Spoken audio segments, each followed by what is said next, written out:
Hello, everybody. Welcome to another live stream for the History Valley podcast. Today, Edward Dodge returns to the channel. How you doing, Ed?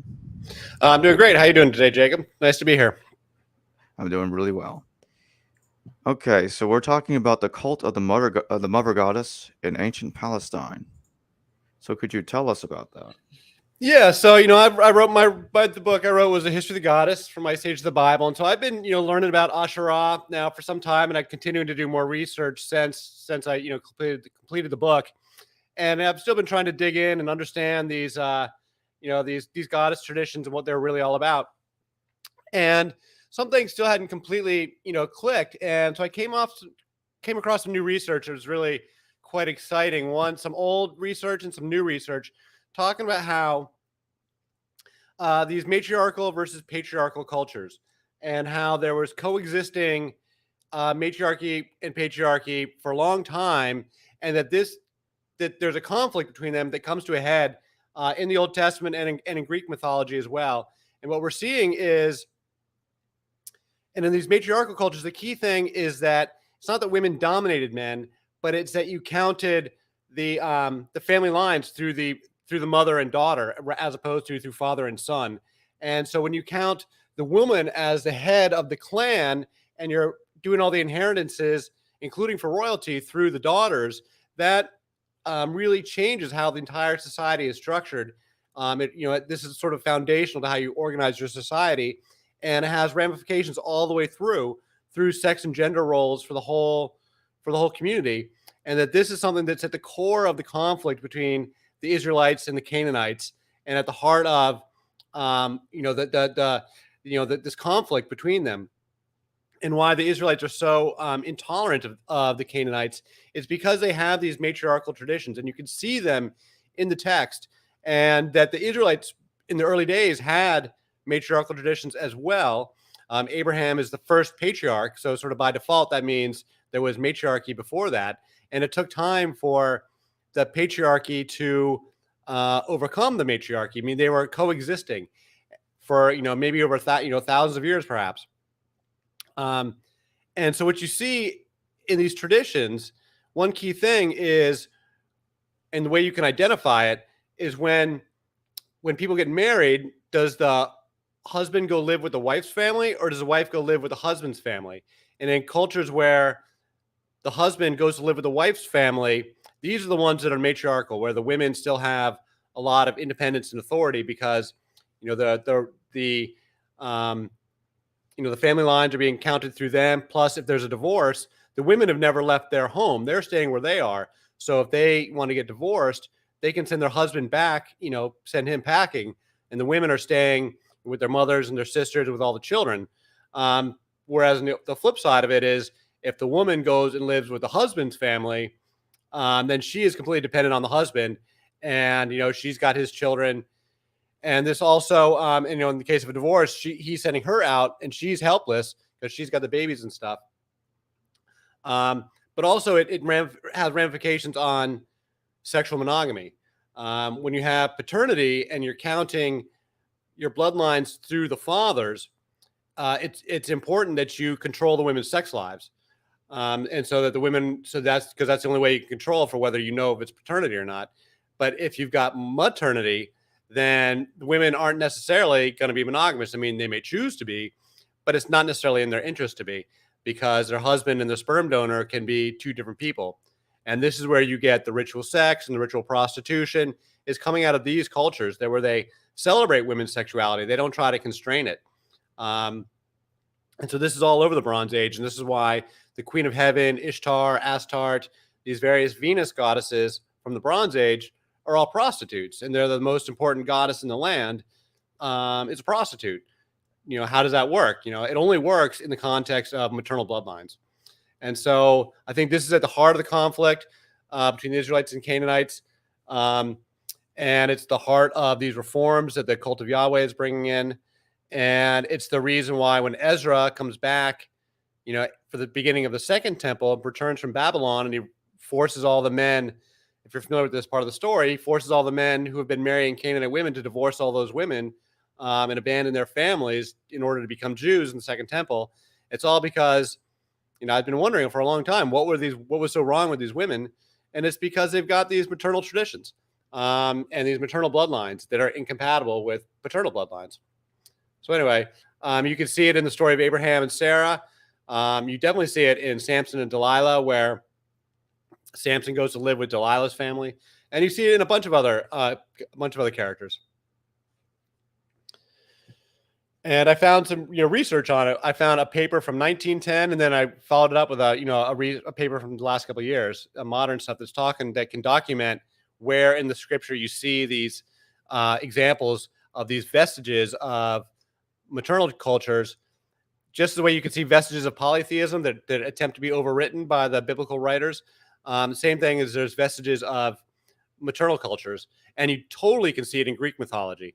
It's quite explicit in Greek mythology around with the characters of Helen of Troy and her sister Clytemnestra, and that's a whole nother aspect to it. But it's actually quite explicit in the Greek mythology that they're going to kill off these maternal traditions and institute patriarchy and controlling the women. Did some of those groups worship Asherah as superior to Yahweh? So Asherah is the mother goddess, and she is the wife of El, who is the ancient sky father and the ancient heavenly father who's been around forever, and she is highly esteemed, and she is part of a triple goddess with Asherah, Astarte, and Anat, and that is its own set of matriarchal traditions as well. It's a repeating motif, and so Asherah, Astarte, and Anat are all worshipped, quite commingled. Their traditions are quite overlapping, and so Asherah is the mother of Yahweh, and then I'm not quite sure how, when they talk about Yahweh and his Asherah, whether that's Yahweh and his mother or Yahweh and his wife. There's subtleties to it, and every community kind of does it. Every community is free to modify things. So I think there's a debate whether it's his wife or his mother. I know you have something you would like to show the audience on the screen. Yeah, so I've got let me see. Just let me know when you're ready for me to add it to the stream. Oh, yeah. You can pop it up right now. Right. So this is a paper I found from 1910. So this is Professor Louis Bales Peyton. He was a Christian archaeologist, of that era when a lot of the archaeology was being done to still to prove the Bible per se. And he writes all about in this paper of these traditions and how the husband goes to live with the wife. And he talks about how vestiges of it still existed at the time of the Arab conquest. I mean, the last bits of it weren't completely eliminated until the Muslims came along, until Muhammad. The Muhammad was still dealing with it with the pagan Arabs of the culture he was born into. So I'm just going to go to one highlighted part here. And this is back to where he's describing the marriage customs. He says, when the woman remained in her own tribe and the man only came into her for a season, the children, of course, belonged to their mother's family, and descent was reckoned entirely through the mother. Matronymic clans such as Sarah and Zilpah, Dinah, Bilhah were common among all the Semites, and in poetry, tribes were habitually personified in the feminine. Clans thus were made up of mothers together with their brothers and children. The fathers were men of other tribes who returned to their own people when the temporary union with the mothers was terminated. The mother was thus naturally the head of the clan, its leader in peace and in war. In such a society, the chief deity of the clan could not possibly be conceived as masculine, but must be the analog of the human matriarch. So hence, you've got these powerful goddesses that are really esteemed, and the women have a lot of independence in the culture. It's important to remember that all these mythologies reflect something in their society on the ground. And so what he's describing here is the men come to stay with the women for a while. If the women get tired of them, they can send them home. But also the men would be going off to war or going off on trading missions while the women stayed home and were running businesses, and they are managing the wealth of the family. They manage, weaving was manufacturing. So they would have products for sale.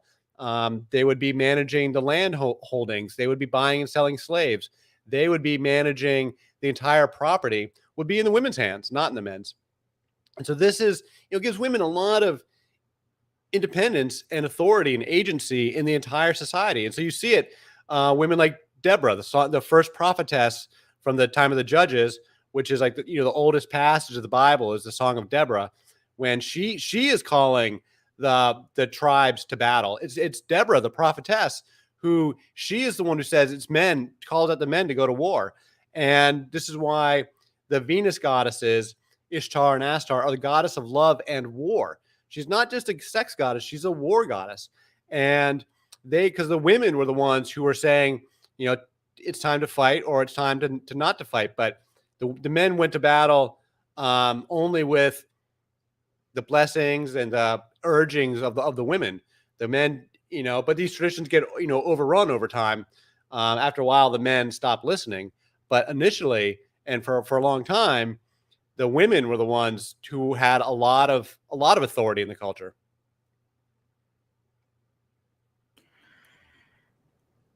Do you equate or see a connection between Asherah and the Egyptian Anat Yahu, Yahweh's wife in Egypt? Well, in Egypt, Asherah is called Kadesh. I have images of her. Kadesh, the word means the Holy One, and there's these very excellent images of her as a. I can even pull one up. I've got the perfect picture. So I don't know the name of that goddess. Actually, the one you just mentioned there. Actually, I don't know who that is. But she is yeah, they called her Kadesh, and because in the time period immediately before the Old Testament, so from like 1500 down to 1100 BC, that's when the Egyptians were ruling Canaan from the 15th to the 12th century. And there's a ton of religious syncretization between the Egyptian and Canaanite traditions. And so you see these gods going together. That's the wrong spot. So I don't know about Yahweh being worshipped in Egypt. What's that reference you're making there, and from what time period? So it's in the I think it's in the early first millennium BC. Anat Yahu's in the that text called I can find out right now. You can pull up this image on my screen now, or if you can see it's already on the screen. Yeah, so this is Kadesh, and this is a good example of the Egyptian gods being mixed with the Canaanite gods. So this is one of my favorite images of the mother goddess because it shows all the symbols. She's standing on a lion because they are always associated with lions. Her name is Kadesh, which is the Holy One, as I mentioned. She's got sacred plants in one hand, which is, in this case, I think it's lilies. She's got snakes in the other hand, which they're always thrown with snakes. Because this is an Egyptian, she's got the hair of Hathor, which is the Egyptian mother goddess, who is also commonly associated with Isis. So Kadesh and Isis and Hathor could all be sort of overlapping. The headdress is also more Egyptian. And to the left on Kadesh's right hand, this is the god Min, who's a fertility god, obviously, with his big pronounced phallus there. And he is a very, very old Egyptian fertility god who is also associated with sex rights and stuff, as you can imagine. But on her left hand, this is a Canaanite god. This is Reshpesh, I think is his name, or Repesh or Reshpesh. And he's kind of a death god. He rains down. He's kind of like Apollo. He has like associated with a bow and arrow, but he would shoot down like flaming bolts from heavens that were like diseases and would like kill people and stuff. And so people would commonly pray to Reshpesh to like not shoot arrows at them today, please. So he's kind of a death god. And so you see it's a full life cycle. It's like mother. So you got the, rebirth, the mother goddess, and death, and all of her symbols, the sacred plants, the serpents, the lions, and she's the Holy One. So this is from that period when the Egyptians were ruling Canaan. And there's a lot of synchronization. And there's other related imagery with Anat, who's also a death goddess. Just real quick, it's in the Elephantine papyri. That's where Anat Yahu is mentioned. Okay. And her name is Anat. Anat Yahu means Anat, wife of Yahweh, or Yahweh's Anat. Oh, yeah. So that's Yahweh with a knot for sure, absolutely. And because Yahweh would be associated with Asherah, Astarte, and Anat in that time period. So in that first temple period, my position is that the first temple period is completely polytheistic, completely pagan. And so Yahweh emerges during the Bronze Age collapse, and comes on the scene as a political force. He may be an older god, but the cult of Yahweh that's relevant to the Bible is in the first temple, and it's in a polytheistic context. Yahweh is just another god at that point. It's not monotheism. And so Yahweh, he's competing with Baal to be king of the gods because Baal was the incumbent king. And so Yahweh is trying to knock off Baal and is ultimately being merged with El. And so Yahweh and his Anat, or Yahweh and his Asherah, Yahweh and his Astarte, that's him being associated with the triple goddess. And so that triple goddess repeats over and over again. It's in the Quran with the daughters of Allah. It's in modern day Hinduism. It's all over the place. There are some people that try to defend Orthodox Judaism, and they say that all of this is nonsense, and they're saying that their religion was always consistently monotheistic, and the goddess had never had anything to do with it. What do you think about that? Then they got to explain why she's there in the text, and why the archaeologists have found that in the first temple they were, as far as I'm concerned, with the scholarship, with the modern day. People didn't know this. Nobody knew this until the last century's worth of archaeology, and some of the most profound archaeology has been quite recent. So we're learning new stuff all the time. People can try to hold on to the old traditions, but the modern day, with the information we have now, is really challenging it. And so you've got to, if you want to argue that it was monotheism or that Moses wrote the Torah, you got to come up with some evidence, because the evidence is, as far as I can tell, I believe there was a Moses or a Moses-like character in the 1300s BC, or I mean the 1200s BC, 13th century, when Egyptian power over Canaan starts to crack up. That's when the Exodus happens. That's when all of the various people, all the people groups that are part of the Old Testament story, the Philistines, the Moabites, the Edomites, those kingdoms didn't exist before around 1200 BC, so give or take. That's when those people groups move in, and especially after 1175 BC, after the big war between the Sea Peoples and the Egyptians, that's in the Sea Peoples end up settling permanently in what is today Gaza. They become the Philistines. That's really after 1175 BC, or 1175 going forward. That's when all those kingdoms really start to show up. So if you want to argue for an earlier Exodus, from the 1400s BC, you got to argue, what were they doing for 200 years when the Moabites and the Edomites, the Philistines, did not exist, because it was all under firm Egyptian rule. The whole land of Canaan was under a firm Egyptian rule at that point. So when do you think that this goddess worship started dying out in Israel?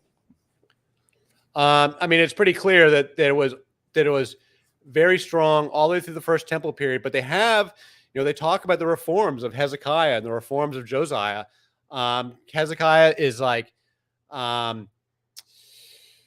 Hezekiah rules for quite a while. He had a pretty long life. He was a young king, or a young man, when the northern kingdom of Israel was destroyed around 722 BC, and then it's around 700 BC when they figure he's doing his reforms.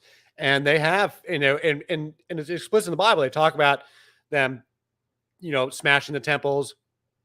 And then it's like a century later that it's Josiah has the second set of reforms.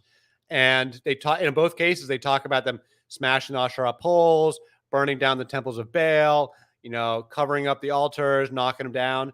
And archaeologists have now found explicit examples of it. The Tel Arad, this is one of the most fabulous archaeological finds, is the temple at Tel Arad, which is an Israeli fortress. It was in the kingdom of Judah, and inside that they have dug out a temple that's the only intact temple they've found from the kingdom of Judah, from the first temple period, that was built outside of Jerusalem. And inside, and they've dug out the Holy of Holies, and there's a pair of altars, and there's a pair of standing stones one for Yahweh, one for his Asherah. And that alone is fabulous enough. But on top of that, it was deliberately buried. They found that the altars were deliberately knocked over, and the whole thing was carefully buried by hand, like with shovels and dirt. It wasn't buried in an earthquake. It wasn't destroyed in a war. It was deliberately turned over and buried by hand, just like it's described in the reforms of Hezekiah and Josiah. So whether it's which set of reforms it was, I'll leave that to the archaeologists to discern that bit of nuance, but it's in one or the other. And it's a temple where you clearly see the polytheism. And on top of that, there's the pair of altars in front of the two standing stones. One altar, one of the standing stones is taller than the other, and one of the altars is taller than the other. And the one that's the taller one is the Yahweh one. The shorter one is the Asherah one, which makes sense. The men are taller than the women. And on they were able to determine the residue of what they were burning on the altars, and they found evidence of frankincense on the Yahweh altar and evidence of cannabis on the Asherah altar. And that goes back to my whole other thing about cannabis being, the sacred plant for the mother goddess, because it's a fiber and a drug and an aphrodisiac and a midwifery medicine and all these things that are wrapped up in the goddess traditions. And and now the archaeologists have done the actual scientific analysis to discern. And this is official Israeli government, government sponsored archaeology. This is not, wingnut stuff. This is stuff right out of Israel. And they have said explicitly that they found cannabis on that. They found hashish on that altar, and proves that they were totally burning weed in the first temple, which is a whole other discussion we can have. But there it is. They were totally doing this polytheism, and there you see exactly like it's described in the text. I think these texts, there's an incredible level of truth to all the Old Testament texts. It's really, the more I dig in, the more remarkable I find it interesting to be. How many other goddesses was Asherah conflated with besides Anat? Well, the triple goddess, that's the motif. You got to understand, mother, maiden, and death. And they go together, and they're tightly wrapped, and they can be overlapping. In modern day Hinduism, you see it with the wives of Shiva, Parvati, who's the mother goddess, Durga, who's the maiden. She's not as famous in the West, but she's like a warrior maiden. And then Kali Ma, who is very famous. She's the one who's wearing a skull necklace and a belt of human hands, and she's dripping in blood. She's holding a severed skull and a bloody sword, and she's the death goddess who brings rebirth. Because you got to go through the cycle of life, you got to go through the cycle of death and rebirth. But these are all manifestations of Parvati. Parvati changes form to become Durga. She changes form to become Kali, and it's all sort of one ultimate goddess called Shakti. Shakti is like not a goddess. Shakti is like the origins, original source of the divine feminine.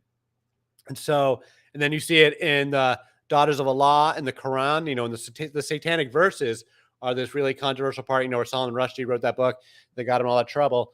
But he's talking about these verses where Muhammad, in the earliest days, when he's trying to still suss out, his theology, he can briefly considers for a moment to let the daughters of Allah to continue being worshipped. They're named Alat is one of them, Al-Uzza and Manat. I forget which one is which, but it's the same formulation: mother, maiden, and death. And the maiden is the Venus goddess, like Aphrodite or Ishtar. And she's usually the most popular one. She's the queen of heaven. And then you get the mother goddess and the death goddess. And there's other examples, the eyes of Ra in Egypt. These are the earliest goddesses in Egypt who come directly out of creation, that Ra is the creator god, and he creates them first. And that's Hathor, Bastet, and Sekhmet are also a mother, maiden, and death. It's the same formulation. It repeats over and over and over again. And you see it all over the place.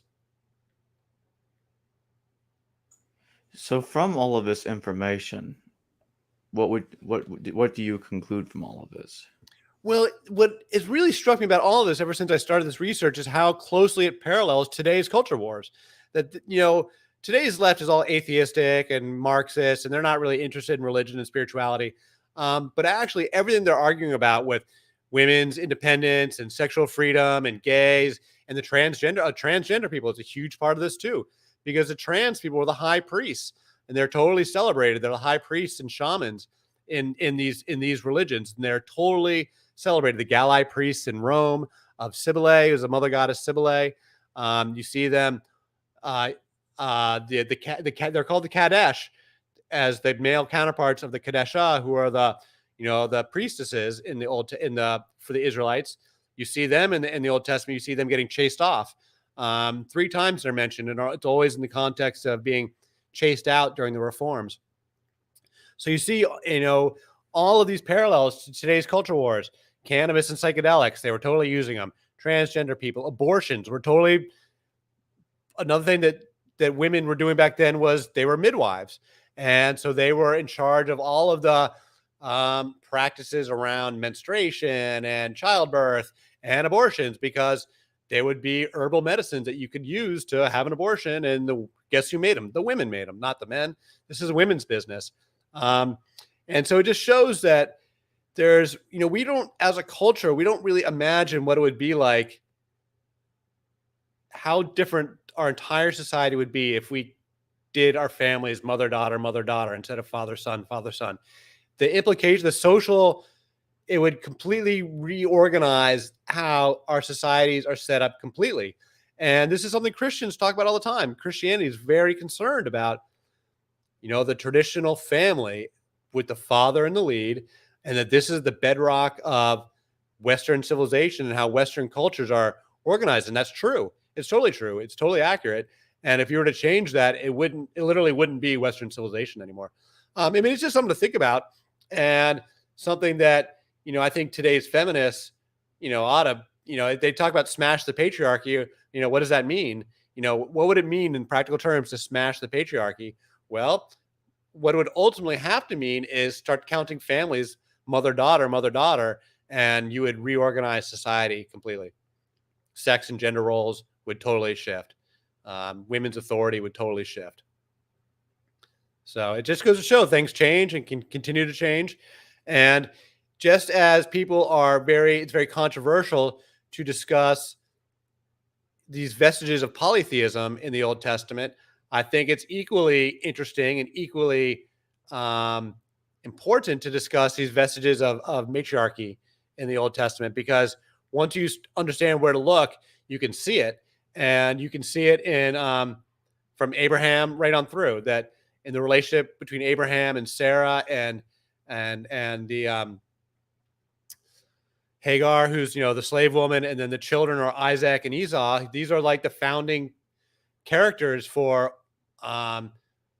Judaism on one hand and Islam on the other. And if we haven't been imagining the actual matriarchy-patriarchy relationships correctly, well, then it really gives us something to think about. And again, it just comes back to how modern scholarship is really challenging traditional narratives on the Bible and the Old Testament. Well, thanks for joining me once again, Edward. This has been an interesting talk.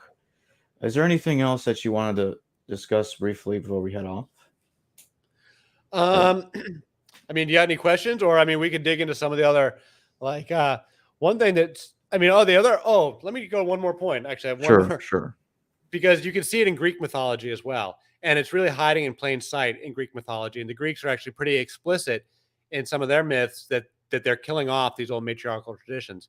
And it's in the whole backdrop of the Trojan War. So are you familiar? Yeah, I trust you're familiar with the characters in the Iliad and the Trojan War, right? At least a little bit. We've got Helen of Troy. The whole thing gets started with Helen of Troy. I'll put this back on here.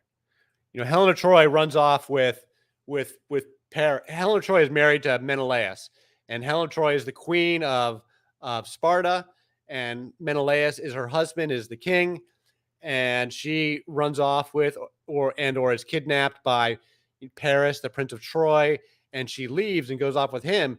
And we're told that she's the most beautiful woman in the world, and that Menelaus, the whole reason why they launched this big armada to go and attack Troy is because Menelaus is so upset that his wife has run off, that he's very insulted, and the whole thing becomes like this sort of um, you know discussion of pride and ego, and the destructiveness of his pride that would lead to this destruction of all these peoples. But actually, the reality is that when you dig into the backstory of Helen, is that she was the heir to the throne. Her father had been the king, and her mother was the queen, and Menelaus became king by marrying her. Same thing goes for his brother and her sister, because his brother is Agamemnon, who's the real, he's the king of kings among the Greeks, who leads the whole war effort. And he is married in turn to Helen's sister, and her name is Clytemnestra. There's a whole other set of stories about them. And they became kings by marrying the women. The royalty was passing through the women. And so when Helen gets taken away, Menelaus has now lost his legitimacy as king. He's no longer, his position is now been threatened because the heir to the throne is gone. And so that's the real reason why they've got to go back and bring her home. Otherwise, Menelaus is going to lose his right to be king. And in turn, you see it with Agamemnon and Clytemnestra, because there's a whole other story there, which is that before the war began, as Agamemnon was rallying the troops together, he had angered the gods by with something, and the goddess Artemis instructed him. And so they got the entire armada together. They're ready to go. Everything's packed up. All the troops are there.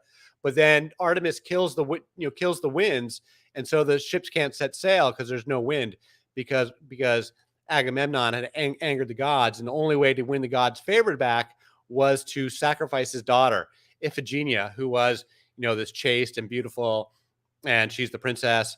And so Agamemnon is sort of horrified, but he goes through with it. He tricks Iphigenia. He tells her, "Come on over. I'm going to have you marry Achilles." And so she's all excited that she's going to, marry the great warrior Achilles. And her mother, Clytemnestra, she's very excited too. So they come to the battlefield, or, to where the platoon is. And she's dressed up in her wedding dress, basically, and she's ready, she's all excited. And she gets there and realizes that it's not a wedding at all, that in fact she's going to be sacrificed. And so she's horrified, and her mother's horrified. And Achilles, who hadn't been told of this plan, he finds out about it, and he's horrified, and he nearly kills Agamemnon. And he said, he offers to marry her. But Iphigenia says, no, if the gods command it, then, she decides she'll go willingly to her sacrifice. And so she does. So Agamemnon kills her. Now, Clytemnestra is horrified by this. She's beside herself.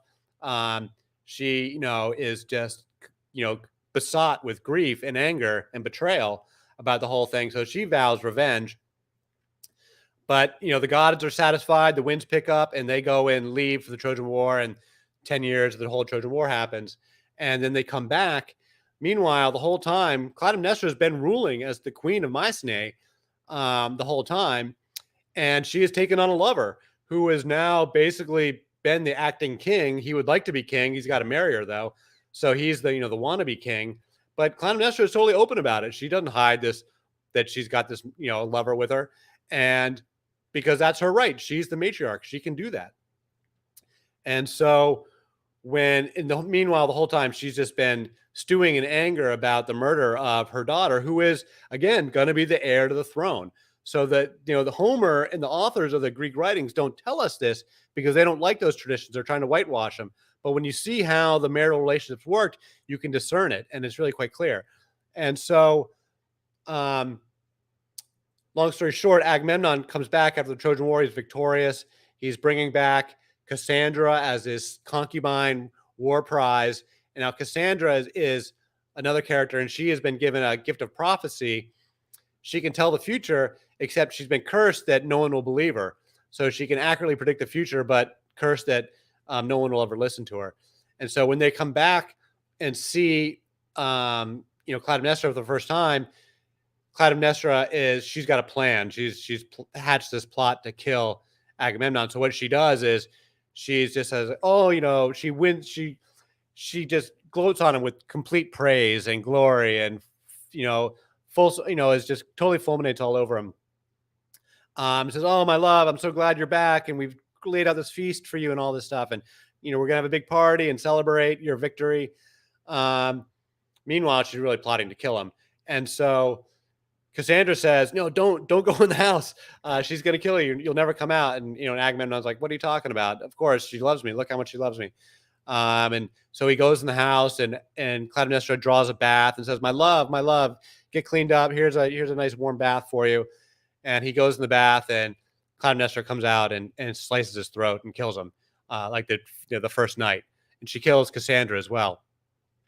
And she steps out publicly and announces what she's done. She gives a big speech to the whole town and says, I killed the king because it was my right as matriarch. It was my obligation to avenge my daughter and to win justice for my household. And then she says she's marrying this other guy and he's going to be king. And so, and because as matriarch, that's her right and duty and obligation to do all this. So then the story goes on about their son, Orestes, and it's the trilogy is called the Oresteia by Aeschylus. And this is it won the first prize at the Dionysian festival in the 5th century BC. It was a very famous play in its day, and Aeschylus was a very famous writer in his day. And so the story goes on that Orestes is ordered by Apollo to kill his mother, which Orestes does not really want to do, but he goes through with it anyway, and he kills Clytemnestra. And then Orestes is overcome with grief, and as soon as he does it, the Furies, who are these old gods, goddesses of like justice, clan justice, they come out and they haunt Orestes. And so he flees to get the help of Athena, long story short. And so they have the first murder trial. And this becomes a long play. It's a trilogy. The first one is about Clytemnestra killing Agamemnon. The second play is Orestes killing his mother. And then the third play is the first murder trial. And they decide to have a trial by jury, and it's the first trial by jury, and where Orestes is going to be put on trial for the murder of his mother. Apollo is the defense counsel. The Furies are the prosecution. There's a jury of 12 of his peers, and then Athena is the judge. And they go through the whole thing. And ultimately, the jury is deadlocked, and Athena must come down and give the final ruling. And she says that she will rule for the father, that she will always rule for the father, because it is the seed that is sacred and the womb is anonymous, and we must always protect the father's seed. And so Orestes is acquitted.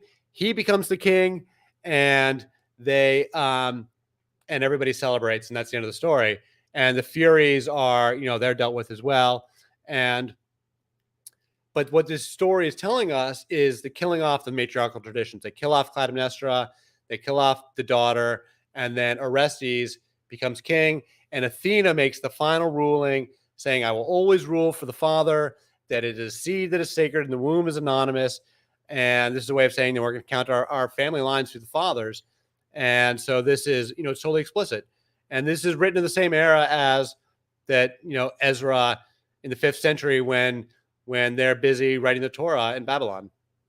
So it's totally contemporary with one another.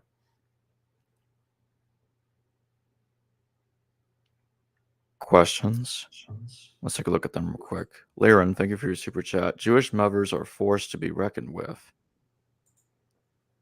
Yeah, so Jews have this tradition as well, where they count their family lines to their mothers. I think part of that was to keep them from intermarrying with the Canaanite women. But yeah, it's totally part of that same set of traditions where these vestiges of these older matriarchal traditions can still be seen. Let's take a look at the next one. Liren, again, thank you for your super chat. It's been 10 years. Penelope is also suggested to get a suitor, and it's clear she isn't the matriarch. No, I would argue the same thing goes. Penelope is the wife of Odysseus, who's another one of the Greek heroes.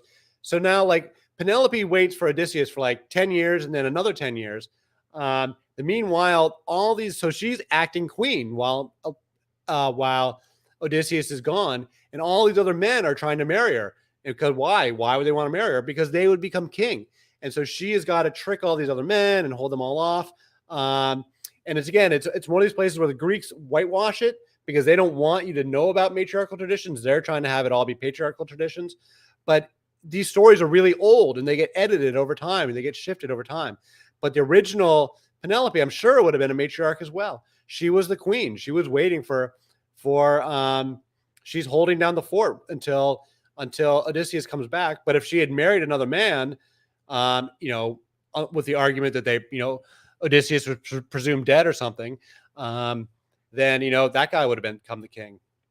So I think Penelope is a matriarch in the same vein. Deborah is a matriarch. There's a bunch of them. All right. Thank you for those super chats, Lauren. Well, okay, Ed. Thank you for joining me once again. This has been a very interesting conversation. I would like to have you back. I would love to continue and find some other people to go into it in a little more depth, because you can get into the I haven't studied enough to really to digest it, but the whole relationship between Abraham and Sarah and Hagar, this paper I found, this new paper that's just from the last couple of years, goes into it in detail, and I only read it through quickly once. But the whole relationship with Abraham and Hagar and Sarah has all these vestiges of it, and you can see it. And it has these really important implications. It's really interesting, but I need to study it a little bit more. Thanks again, Ed, and I'll see all of you later. Thanks for joining me. Jacob. Hello viewers, thanks for watching this video from the History Valley YouTube channel. Please don't forget to subscribe and hit the notification bell. And if any of you wish to further support this channel, please consider checking out this channel's Patreon page and becoming a patron, and or donate through PayPal or through Super Chat during a live stream. Thank you.